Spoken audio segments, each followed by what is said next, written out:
Hello everyone, our today's guest is Avi Kahan. You can find his socials on the episode description. Avi, thank you so much for joining me. I was looking forward to explore the role of religion in human development and civilization, also the nature of religious experience and meaning, and the future of religion and ethics. First of all, you are a rabbi. My question to you is, why are you Jewish, and what does religion personally means to you? Okay, amazing. Okay, so thank you for having me on. It's a great question. So I'm going to try to answer the question in two folds. Why am I Jewish? I'm personally Jewish because I was born Jewish. And I'll discuss in a minute what that means to be born Jewish. To choose to be Jewish is something that I don't know what that would mean because I would never have that opportunity to choose to be a Jew because I was born to be a Jew. And it's a privilege that non-Jews have because they could actually choose to become Jewish. A Jewish person can't choose to be Jewish. He could act Jewish. The way I understand religion is something very, very interesting. You see, no one has a control about who God is and what God is. And God is bigger than any religion, right? God is Yeah. bigger than Christianity, and God is bigger than Judaism, and God is bigger than Islam. And even though all religions would love to say that God is their religion, it's a ridiculous idea because God existed before the world existed, and he existed before religion existed. God doesn't need people, right? So, Mm. God doesn't need religion. I believe people need religion. You see, one of the things that people need is community. And I believe that religion is the redemption to solitude, which means that if you're just looking and trying to define who God is, because you're trying to find the purpose of the world, you see, when you're born, you're struggling with figuring out what the hell you're doing in this world. And Yeah. you're not sure if every action, if you're doing it, is what you're supposed to be doing or not supposed to be doing. And it's very hard to figure that out. Nobody wants to live a life of doing what they're not supposed to be doing. It's a very depressive feeling. It's a very nihilistic feeling. People want to live with meaning and purpose, even if it's false, but it's some purpose. You convince yourself that you're going on a great vacation in a few weeks, so you're able to work with more purpose. And Mm. humans, when they're searching for their God, they're really searching for their purpose. You see, God is an idea. He's an idea that's in your head, and he's an idea that you're convinced that you want to follow. And God is only as great as you can imagine it, right? Yeah. And the smarter you are, the greater your God's going to be. And the more you seek out God, the greater he's going to be. So God is what you're creating. You're created in the image of God, and also God is created in your image because you're the one who's imagining God. So that can be very lonely because every single person is so unique and every single person has their own divine image and their own DNA structure and their own personality and their own history. What you went through in your life that developed who you are is something that I will never be able to understand. So everyone then is going to develop their own unique understanding of God. And therefore, that's just going to create a society of loneliness. And Oh. nobody's even gonna talk to each other. And no one's it's like maybe your God allows abortion and my God does not allow abortion. So I'm not gonna come over to dinner with my wife, to you because you allow abortion. I'm nervous about it. I'm nervous if you're gonna treat my wife when she's pregnant nicely. So it's just going to create a society of everyone being distant and separate, and that is scary because we see what happens when nations are separate. Look how they kill each other and have no problem killing at each other. Imagine if every human feels separate from other humans. So I think after a couple of years in humanity, humans realize that we need to create community. And the community is going to be about a bunch of people who don't think the same way. Their God is all different. And they're going to unite that God under the banner of religion, which is lower than the God itself, but at least it creates some type of form of unity and community. And before I Mm. continue, what I just said, did it make any sense? Yeah. Yeah, but in the first, you were saying that you didn't choose to be a Jewish. You were born Jewish, and then you could decide if you act like one or not. But Yeah. didn't you had like um a time during your life that you kind of question your own religion and its principles more than accepting that you were already Jewish by default? Yeah, I mean, I think everybody, right? Like make believe somebody's a great basketball player. He's a great ball player, and he's tall and he's athletic, and he fits very very good into the NBA. And then he has a child who's born into his house, and all the child hears about is basketball the whole day, and basketball and ball and ball, and he grows up with a basketball court in his house, and whenever they go on trips, they're with basketballs. And the child is playing basketball. And one day when the child is like 17 or 18, he has like this midlife crisis. He says, "Hey, am I doing what I want to be doing, or was I forced into this?" And Mm. he's going to go to a therapist and discuss it. Everybody goes through that in life. Sometimes you're born into something and then you say, "Hey, this feels depressing or anxiety driven. I'm not sure if what I'm doing is what I want to be doing." And then you develop a thought process and you say, "No, I want to do what I'm doing." But the difference between a Jewish person and a non-Jewish person is this. As much as I had my midlife crises and thought, do I want to be Jewish or do I need to be Jewish? Right? Mm. I don't know if I ever really reached the level of knowing if I want to be a Jew because I was born into a very privileged Jewish family, and it's actually my life as a Jewish person has been very, very blessed. Yeah. Right? Ask me if my life has been cursed and if I would have gone through hell on earth, would I still want to be Jew? And if I still act Jewish, that's proof that I want to be Jewish. You see, I'll give you an example. When the Israelites, when they left Egypt, right? Yeah. 3,300 years ago, around 3,400 years ago. So they accepted upon themselves to be Jewish. That was the first time. They were Israels. They came from the land of Israel. They went down to Egypt for the economy because the economy in Israel was terrible. And then they were enslaved there for 210 years. And when they finally got out, they created a new community. As slaves, you can't have a community, right? It's not up to you to practice Yeah. religion as slaves. So they got together and they heard the word of God, right? We don't really know what that means, and they said they want to be, they said they're Jewish, And then years later, years later, right? They went and they built a temple, which was like 150 years later. It took them 40 years traveling through the desert until made it back to Israel. They went and they built a temple. Yeah. And it's something very interesting that's discussed that the Jewish people for 500 years, from when they accepted to be Jewish until the temple, they never knew if they wanted to be Jewish or not. Mm. Because it was like maybe we just became like imagine a group of slaves that somebody frees. And then the person says, "Follow me. Let me be your Messiah and your leader." And they're like, "Oh, of course, we need you." It's like, so then you don't know if you want to be Jewish. Mm. And the big difference between needing religion and wanting religion, or needing God and wanting God. Life is terrible if you live a life of everything you do is because you need to do it, not because you want to do it. That it becomes difficult. Life becomes very difficult when you lead a life of doing things that you want to do. I want to be religious, or I want to find God, or I want to be happy, or I want to make money. Whatever it is that you want, it brings you actually happiness versus Mm. doing what you need. So someone who's born a certain way never knows if what they're doing is because they need to or is because they want to. Yeah. Yeah, that's very curious. Yeah, from ancient mythologies to organized religions, human societies have always oriented themselves around shared metaphysical narratives. Do you think religion is a cultural byproduct of our cognitive architecture, or does it fulfill a deeper existential or metaphysical function that science alone can't replace? I think both. I think religion is both. I think religion is scientific. I think there's a structure about building religion, and that's why religions are always going to have new customs and they're always going to evolve, right? The Catholic Church is not the same Catholic Church of 2,000 years ago, right?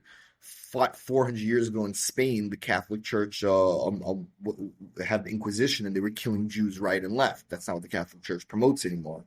You know, did you ever read Dostoevsky? No. So Dostoevsky has in his book, I think it's in Crime and Punishment. No, in the Brother Krasimov, he has an idea in the book that it's during the Spanish Inquisition, and Jesus comes back. He gets resurrected and he comes back to Spain and he starts healing the blind, and it's even hinting that he starts healing Jewish people. So the Inquisitioner Yeah. arrests him. He arrests Jesus. That's what he does in the book. He arrests Jesus and he puts him into a cell. And he comes and he tells Jesus, "Look, we don't need you now. Stop promoting love. That's not what we need. The church needs control right now. That's what it Yeah. needs. Right? Yeah. Go away." And Jesus basically grabs the Inquisitioner and kisses him on his lips. And it shocks the Inquisitioner. He doesn't know what to do, and the Inquisitioner runs out, leaves the jail cell a little bit open for Jesus to Mm. escape. And it's a very profound that idea that Dostoevsky wrote. I think he captured a metaphysical or mythological or psychological idea of humanity and religion. There's two aspects of religion. There's the aspect of the beauty of it, and then there's the aspect of control in it. And the control doesn't come originally from a bad place. It comes from, I'm scared to lose the beauty of religion, right? So I Mm. have a community. Whatever community it is. I have a group of followers, right?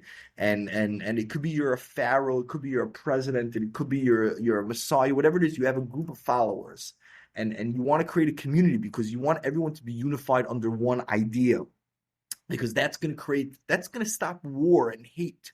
Like, let's forget about our differences and let's talk about our unity. And then what's going to happen when that king dies or that messiah dies or that leader disappears, the children who are going to run that community are not going to remember anymore that this community was built because of a love to have a shared idea, and they're just going to remember the ideas itself. And then those Mm. ideas are going to become like a tyrannical law. And a new king is going to stand up and he's going to forget the original intent of the idea. He's going to make believe he forgets the original intent. And he's going to just say, hey, the only reason I deserve to be king is because I'm ruling on a community. Let me make sure my community stays the community that I want it to stay like. And then it turns into power. But that was never the intent. And sometimes that figure himself also becomes messianic. It says, hey, I want to do good. And that's Dostoevsky bringing Jesus back to the Spanish Inquisition. He's like, you're killing Jews who aren't becoming Christians. Like, that's your idea, Inquisitioner? Like, that's why you think Jesus said Mm. he's the Messiah? The Messiah was to bring love, was to bring peace, was to bring everything. That's what you think he was promoting? Killing someone who doesn't accept him? Right? And it was a very, very deep philosophical idea that is so true. Religion can have a tyrannical, terrible impact on humanity to Mm. maintain its beauty. And not only it can have, it will have. Unfortunately, until a real king stands up and teaches us how to deal with religion. That's funny. But let's say the United States of America had this idea, which it was called the first establishment clause. It was the first idea that United States was built, which was like a separation of church and state, which is the state there shall never be able to be anybody that could say, I see from this state what religion it favors over another. That was the real Mm. idea. It should never be seen. And that's why if a judge makes a ruling, even like in a custody battle, and says, well, this child should belong here because of religion, it's attacked in court. Because it's like, hey, don't favor one religion over another. And the reason why that was the establishment of the United States of America is because the people who came here to build the civilization in America were running away from religious persecution. Oh. Mm. A hundred Yeah. percent. Yeah, 100%. And some of them were Christians, and they understood like when the state gets in, nobody figured out how to run the religion and state together without it turning tyrannical and killing Oh. people. And America is trying it. I don't know if they're doing a good job or not. It's only 250 years, so it's not enough time to tell yet. Israel started it about 70 years ago. It's still way too short to tell if they're doing a good job, and also they're always in war, so it's very hard to grow properly. But other countries are trying to create a democracy, which is a separation of church and state, and see, like, you should be able to decide which religion you want to be part of, as long as you believe in God. Okay. Yeah. Mm. Yeah. And you think, I mean, yeah. Um, yeah, I think people will not let go of their religions because I think it still provides the best reason to exist and, of course, give us a lot of strength during hard times, which is also, I think religion tries to give meaning to everything. And imagine if you're going through a harsh time or you're struggling, religion kind of says, "Oh, it's everything fine. You'll be rewarded at the end. He's preparing you, right?" And but I also think that the more reasonable and the more kind of scientific you are, the more you will ignore your own religion, because people who are religion fundamentalists kind of shut their critical thinking and do exactly what their religion tells them to do. And reasonable religious people always seem to be intellectually dishonest with them. And yeah, I think one of my biggest problems with religion is that it tells me to shut down my critical thinking. And yeah, since it's from God, whatever is in the book must be true. Because, and yeah, it's also in another way promotes a little of hate in to another religion. Yeah, I mean, it's true. It's true what you're saying, but let's take it apart because I fully it fully resonates with what you're saying. Um, did you ever study you study philosophy, psychology? Yeah. Yes. Have you ever studied mysticism? No. Okay, so I want to share with you something very very interesting in the philosophy of mysticism. So one of the foundation to the agenda behind mysticism and the psychology behind it, because there's a lot of our psychology, especially Carl Jung and a little bit of Sigmund Freud, that were definitely drawn from mystical ideas, and I want to discuss what that means. So the mystics love discussing metaphysics more than physics, right? Almost nothing physical existed by them. Everything existed metaphysically. And what does that Mm. mean? What does that mean? Everything existed metaphysically. So originally, let's discuss an argument between Plato and Aristotle. And this is again, this is my opinion. So please interject or tell me if you believe I'm wrong somewhere. Plato, Socrates, I look as one school of philosophy, right? Because we don't really have anything in writing from Socrates, right? We have Yeah. the majority of the work we have is from Plato. So for me, Plato and Socrates and Plato and Socrates, that Greek philosophy was about, we're talking about 2,700 years ago, right? Yeah. And over there, so much was discussed. It was the first time probably put in writing, especially by the Greeks, in writing, the idea that metaphysics is truer than physics. Right? So if let's say Mm. let's unpack Plato's work, The Last Days of Socrates. Right? Have you ever read it, The Last Days of Socrates? Yeah. So Not entirely, but yeah. it has such great profound work, and I want to let you know so much of Jewish philosophy brings down ideas that are quoted there, you know. Mm. And Socrates basically was like, look, he doesn't mind dying because ultimately no one knows the truth about anything. And that's why they were persecuting him. Why were they prosecuting Socrates? They were prosecuting Socrates because according to him, no God existed, because on every God he had a question, right? Right. And if the answer to every question is another question, so every idea, which is the definition of God, especially by the Greeks' definition of God were ideas, mythological ideas, ideas that weren't described through humans, so they created figures of godly like structures that encompass that idea. And on every idea, whatever the idea was, let's say it was the God of do not steal, right? Or the God of thunder, or the God of happiness. Every idea Socrates had a question on, which means in the Greeks' eyes, he denounced every god's existence. And that was punishable Yes. by death.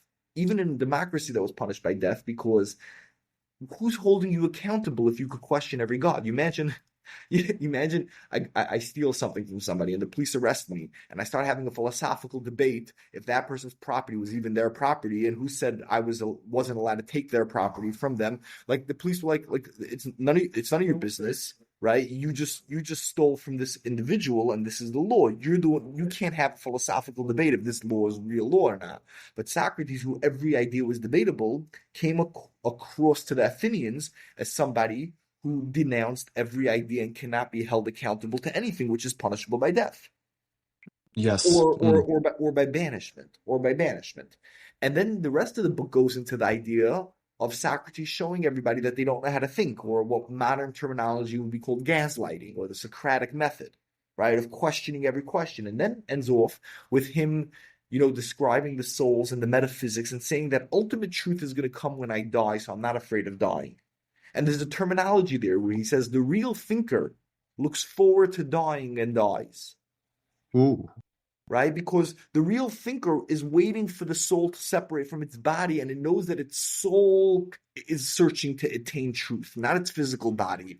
Its physical body is looking much more for desirable evidence, food, sustainability, evolutionary ideas. That's what the physical body runs after. It wants to evolve, it wants to survive, right? Yeah. But the soul is going for something deeper. That was Plato's idea, and it created a structure of metaphysics in the world. And then Plato had a student by the name of Aristotle. And Aristotle went, and he was a student of Plato, but went and argued. So it wasn't just that he argued. It was like, yes, Plato, I understand all your metaphysical ideas, but you're missing the boat about physics, right? Physics governs so much more than metaphysics. There's science, there's a structure. And even if there are ideas like going to pray when a woman is pregnant, that idea is really just to get her to do physical exercise. That's her idea that's an idea to get her to do physical exercise, and it's not an idea of really praying, that prayer metaphysically is going to help something. And Aristotle went and argued, so much so that people who opposed Aristotle's students were punished by death. So Aristotle had Alexander the Great, who was a student of his, and a student of Alexander the Great was someone by the name of Antiochus, who actually destroyed the second temple and made it a god of Zeus, a temple of Zeus, the Jewish temple, and he banished the Jewish people. And that's when the birth of Christianity happened. Because there was in the Old Testament, or what I call my Torah, what the Christians call the Old Testament, it testified that the Messiah will redeem the Jewish people after the destruction of the Second Temple. And that's what Aristotle's students destroyed. That means they destroyed the idea of metaphysics in the world. And then metaphysics turned into religion. That's when Christianity was birthed. And that's when religion was birthed. So religion, by definition, is coming to argue on physics. And physics, by definition, is coming to argue on religion. And both are true.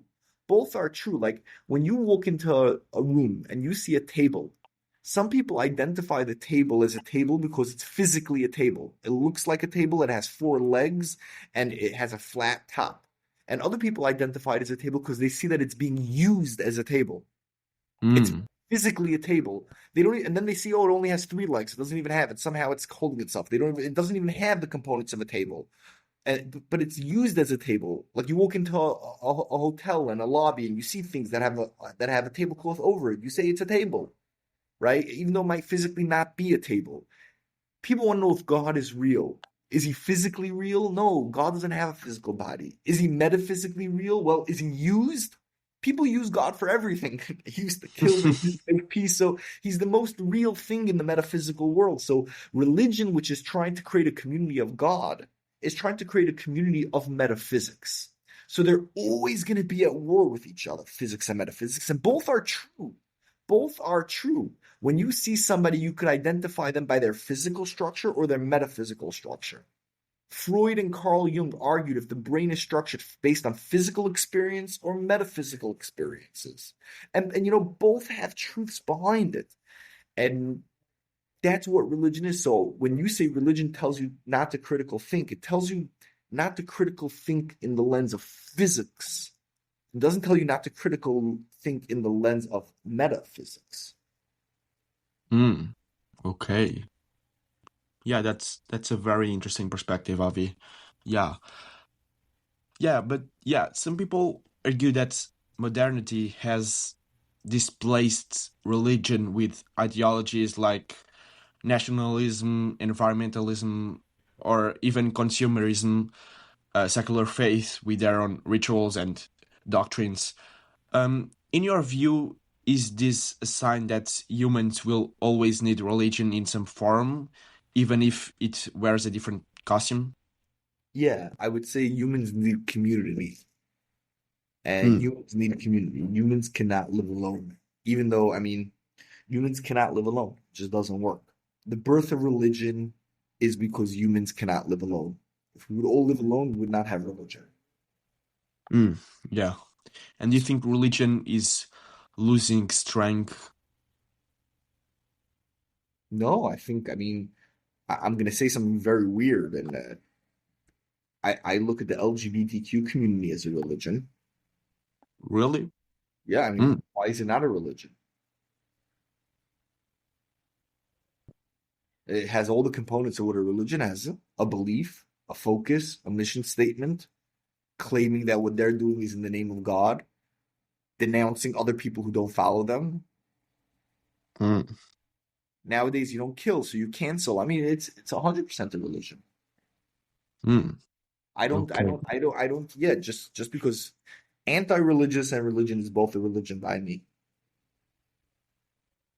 A Mm. religion is a community creating beliefs that unite them. And formal religions, do you think they are losing strength? Yeah, yeah. The old religion. I mean, yeah. I mean, I don't know. I don't know because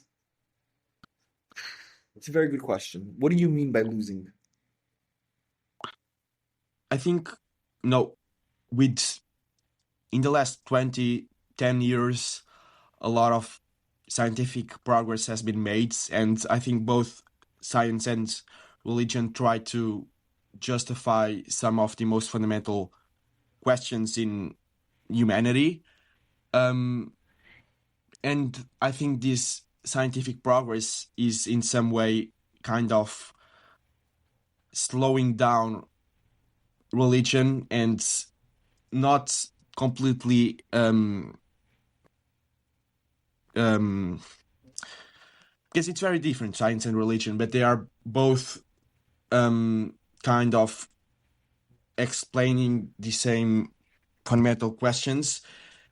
And I think religion might be, formal religion at least, might be losing a lot of strength because of the scientific progress as well. I don't know. I don't know if I agree to that. I mean, I don't know if science is not a religion for itself. That's A. And B, let me ask you this question. Do you think scientists pray? What? Do you think scientists pray? No. You know, I read this letter. It's written in a book. I probably find it online from a girl by the name of Phyllis Ziskin in 1936, I think. She wrote a Ooh. letter. She's from Riverdale, New York, and she wrote a letter to Albert Einstein, and she asked him if he prays. I should Google it. Do you mind if I Google it for a second? Can I read it to you? Yeah, sure. I'm Go gonna ahead. Google it right now. Let's see if I can find it even. This would be cool. Phyllis Ziskin, Albert Einstein, do scientists play? Let's see if anything comes up. Yep, okay. In his response to this is AI overview from Google. In his response to a sixth grade girl named Phyllis, Albert Einstein stated that scientists believe all occurrences, including human affairs, are due to the laws of nature. Therefore, he argued that scientists are not inclined to believe that prayer can influence the course of event. However, he also acknowledged that our knowledge of these forces are imperfect, suggesting a belief in the final ultimate spirit based on faith. Let's see if I could actually find the actual letter. Okay, ready? I found it, okay? Yeah. January 1936. My dear Dr. Einstein, we have brought up this question. Do scientists pray? In our Sunday school class, it began by asking whatever we believe in both science and religion. We are writing to scientists and other important men to try to have our own question answered. We will feel greatly honored if you will answer our question. Do scientists pray? And what do they pray for? We are in 6th grade, Mrs. Ellis' class. Respectfully yours, Phyllis. Right? A brave girl, what do you think? Okay? Yeah, that's February interesting. 24, 1936. Dear Phyllis, this is the answer from Einstein.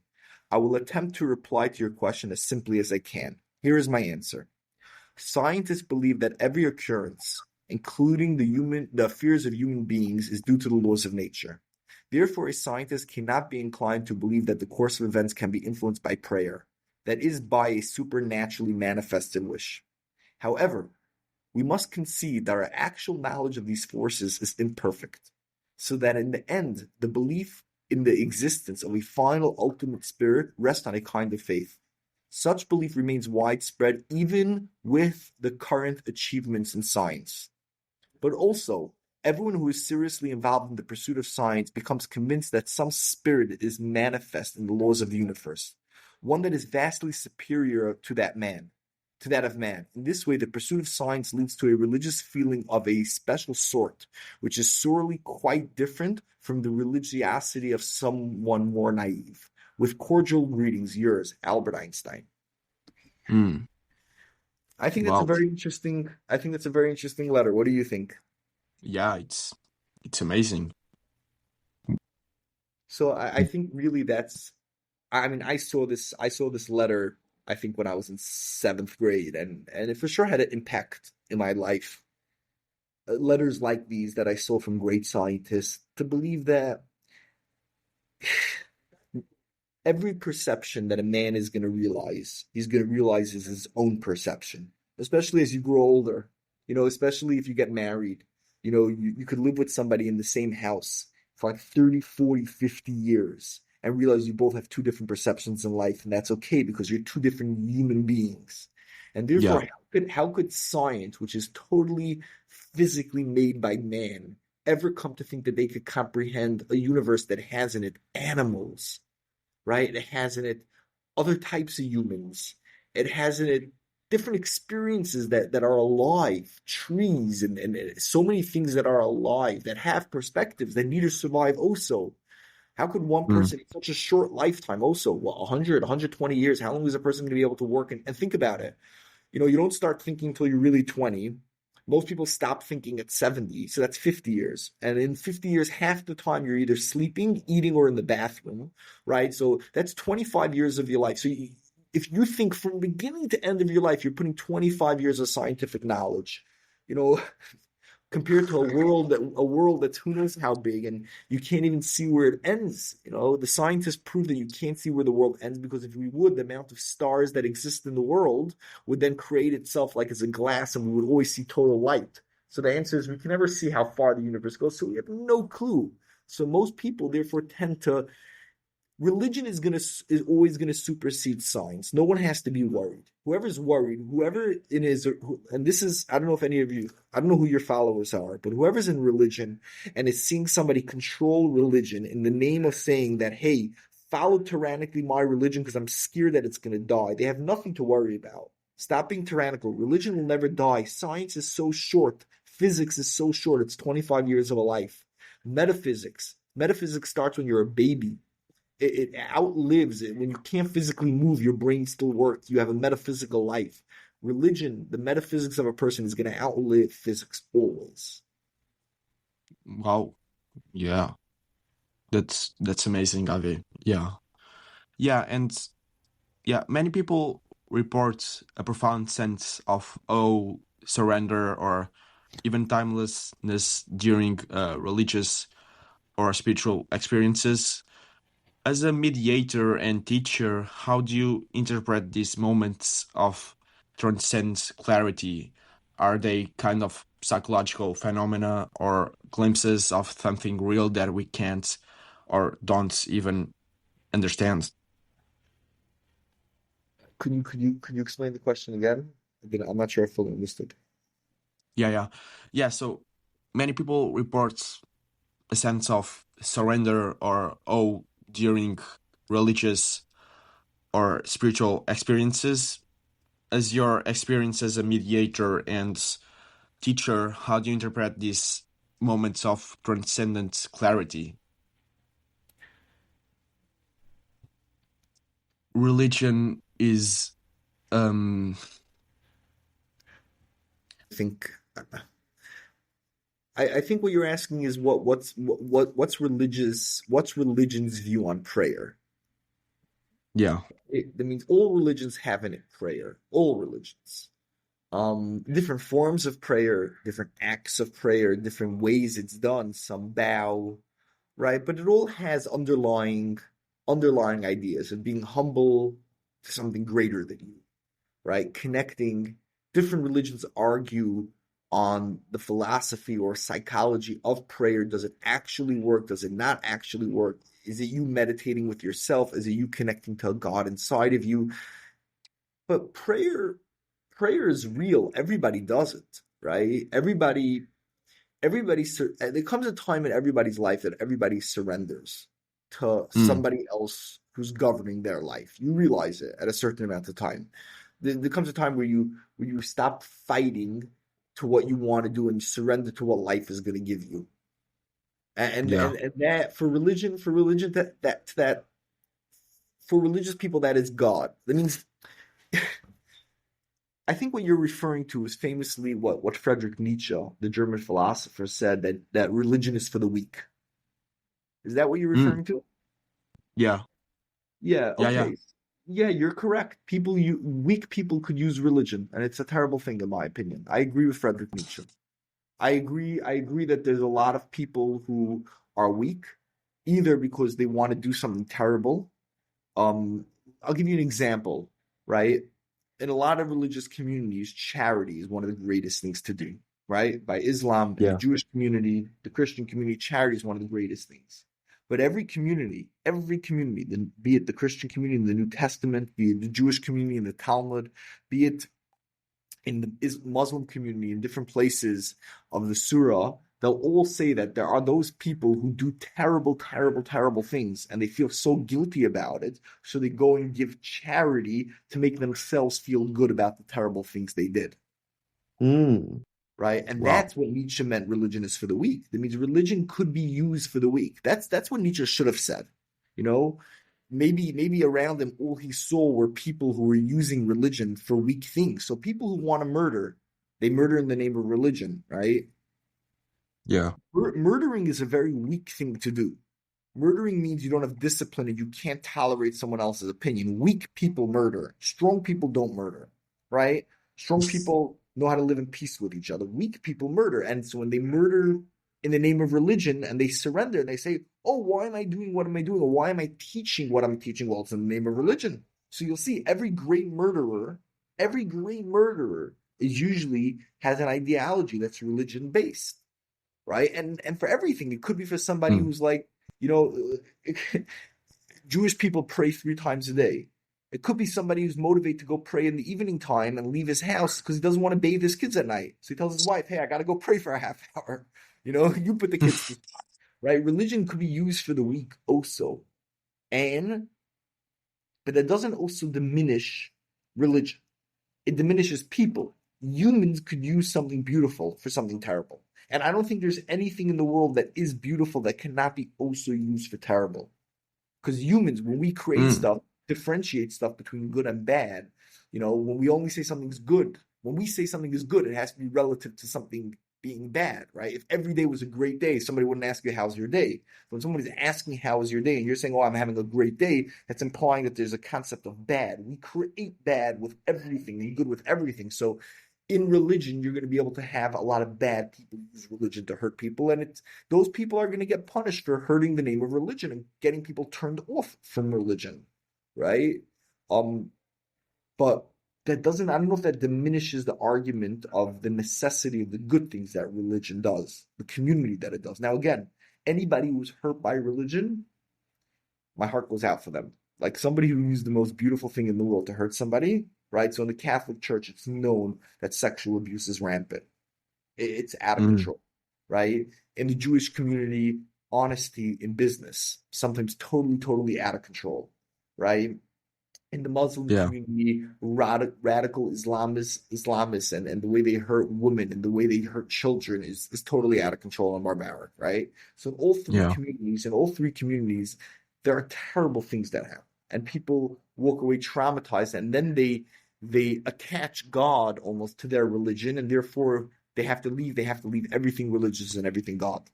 Yes, religion could be used to hurt people, but religion could also be a community. And you see how desperate the world is for community, that there's so many communities. There's even a community just for gay people. There's a community for lesbian people. There's a community for transgender people. There's a community for Jewish people, for Muslim, for Christians. Everyone needs a community. Everybody wants to be part of something. Half the reason why people are involved in politics in America is to be part of a community. Mm. No one really Yeah. cares about who's their president or not. Doesn't change in their life. It's just I have something to talk about. I have meaning. Politics is religion. If you think politics is not religion, then we have a we have a different definition of what religion is. Mm. Yeah. And yeah, imagine a world where religion no longer exists in any formal sense. Do you think something vital would be lost, or could we build a society with all the wisdom and depth and community that religion once offers without the religion? You're asking a very, very, very good question.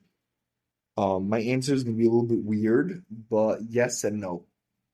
That means I do believe that one day, and I pray that it's going to be any day, but I do believe one day there will be peace in the world, right? Mm. When I say peace, I mean peace that is not one penny spent on war, Yeah. right? Every dispute is handled by a united world court, let's call it, right? Mm. You Yeah. know, no one has to die before their time. No disease leaves one country to another country. Humanity flourishes to the greatest that it could ever, and science blows like crazy and figures out the most crazy things to do, and we create a planet on Mars. Like I believe that one day that will happen, right? Mm. But in order for that to happen, a lot of things need to happen first. But when that does happen, I don't think there's going to be a need for religion anymore. Mm. I think there's going to be a need for God. God is going to be clear to everybody, and everybody's going to learn how to get along. Even when one person is going to look at another person as practicing a wicked religion, they're still going to be able to fully get along, right? Mm. Everyone's going to just do what they want. Every community is going to get along. And even if based on how you're living has to be considered wicked to my community, I'm still going to get along with your community, right? And that's what I believe a utopia is going to look like. But until that time, which I don't know when that's going to happen, then I do believe that religion is going to be needed to keep humans from not killing each other. The only reason more humans are not killing each other is because we have religion. And that's why each Mm. religion is now killing each other. We're in such a bad place in society that people are killing each other, but in the name of religion. So if I'm Russian, I'm killing you Ukrainian. Again, it's because I have my beliefs and my philosophies and my ideology, and I created you as another, as an enemy, and as a person who I'm allowed to kill. Over what? Mm. I don't even know what over. It's so deep when we find out what the fight is over between. It's like between who knows who and what. Nothing to do with regular humans. Some fight about money and land and protection, right? And then you have the fight between the Israel and the Arabs. Nobody knows what the fight's about, even, right? It's like everyone's just killing each other because we look at each other so different. You Mm. imagine the whole humanity would look at each other like that, and everybody would be killing each other, not just different countries killing each other. So I think religion is needed right now to keep peace to the best and minimize killing. But when humans learn to become better people, I don't think religion is going to be as needed. Okay. You think it's a kind of preparation? Yeah, I think, yeah, of course. Everything's a Mm. preparation for world peace. I think that's what humanity has been trying to do. I don't know for how long, but definitely for the last 150 years when the world started connecting. The world is connected to each other in a whole different way. Look, I'm on a phone call with the guy in Portugal right now, right? Humans never connected to this level. And when we realized that 100 years ago with planes and people started flying and traveling, I mean, it started when America started, when people came to this part of the world. And, you know, when humans became much closer, the fear of not having world peace became so important. Like if you're living in Portugal and I'm living in New York and we're never going to speak to each other or see each other, we don't have to get along. But if we're starting to Yeah. interact with each other, we have to figure out how to get along because if not, we're going to have to kill each other. Yeah. You Mm. see, humans are very different than animals. You see, animals can't get along with other species. So animals get along by communicating. How do they communicate? They all communicate the same way. So all bears communicate the same way. They all have the same personalities. And they all have the same way they communicate. So they figure out how to get along and not kill each other. But when they meet another species, they attack. Humans, every human is a different species because we each have our own unique personality. We're not like animals that we grow in herds. A little bit we have some shared personalities when we grow together like animals, but there's a divine spark of every human that's so unique. You see it. There's no two humans who really are alike ever. Animals, you can find animals exactly alike. Humans, you can't find that. So we're so different. So how are we getting along? It makes no sense. Animals would kill each other if they're in our situation. And don't get me wrong, humans have been killing since the time of Adam and Eve, right? Cain and Abel, the first two brothers, Cain killed Abel. Like humans know how to kill, but Yeah. we needed world peace became very important. It became the topic the last 100 years, and I think the utopia will happen with world peace. Mm. And Yeah. every religion promised that. The Christians, the Jewish, and the Muslim people promised that the end of times, after all the terrible wars, whatever that means, and everybody has their end of days book, you know. Every community has the end of days book that discusses about tragedy before birth of a utopia, and that's what we're Yeah, all but working towards. do you think human beings are capable of moral consensus? Yeah. Not in one. Not it didn't take us one day to learn it. It took thousands and thousands of years. But I think we're getting there in moral consensus. Not fully. Yeah, I mean, you still have places in the world that radically think different, and each one on the radical one side of the spectrum. So the radical other side thinks they're going to convert the other one to become like them, either by killing them or making them forcibly like them even out of love, forcing them out of love. Some you see radical people on the right to say, "Oh, love the people on the left, and they'll become like you." But I think Mm. that's ultimately what everybody's getting to, some consensus Okay. Yeah. What's the most important thing you've learned? in on this phone call. No, in your life. I hope I didn't learn it yet. Huh? I hope I didn't You, learn it yet. why? I hope the most important thing in life I didn't learn yet. Why? Because I hope there are going to be more important things that I'm going to learn. And It's until now, what's the most important thing? that I still know nothing. I really, Ah. I'm a real big believer in that the physical world really taints what our metaphysical brain could really understand. And if my brain wasn't captured by my body, it would be able to think in a much higher experience. And Mm. the science that my body created, those beliefs are could be fought. And rationalism could be the most bodily human experience that exists. Mm. Okay. Yeah. Yeah, my last question to you is what's the meaning of life? What is the meaning of life? Um, I think the meaning of life is to get to know God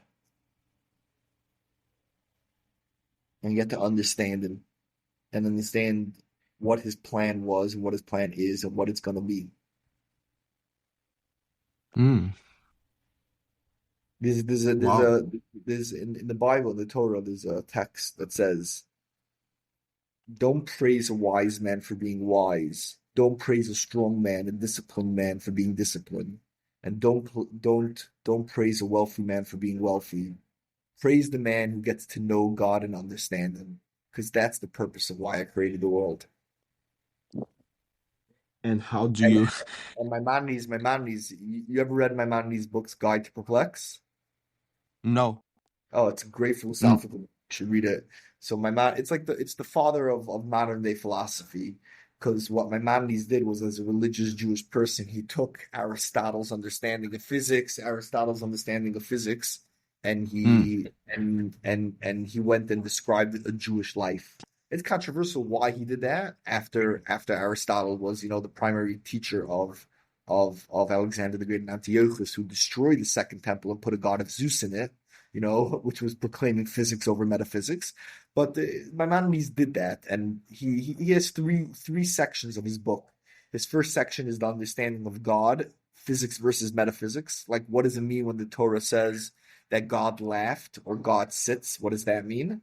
And the second is understanding God's commandments and his commandments between man to other man. And his third volume is commandments between the relationship of God to man, like prayer and sacrificing. And Maimonides ends his book. He says, "Look, nobody should be happy unless they find God." And he quotes this verse to say the purpose of all perplexed people. Remember, his book was called Guide to Perplex. It was for perplexed individuals who needed guidance, and it gave the world guidance.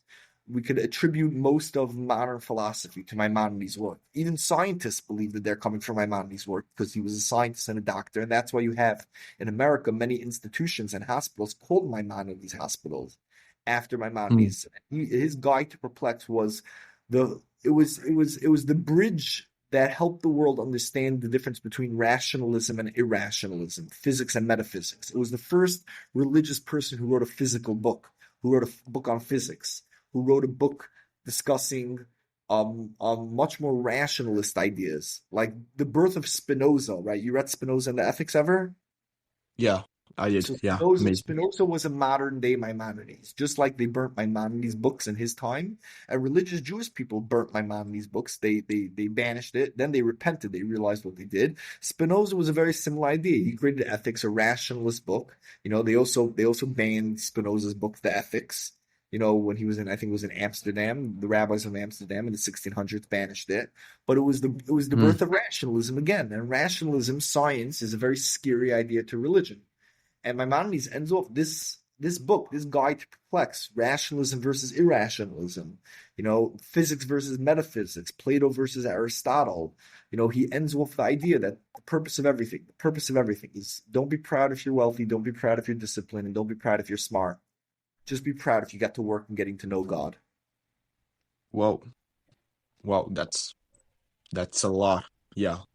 Well, Avi, thank you so much for your energy and time. It was a lot of fun, and yeah, see you soon, man. Thank you so much. Thank you so much. Always a pleasure.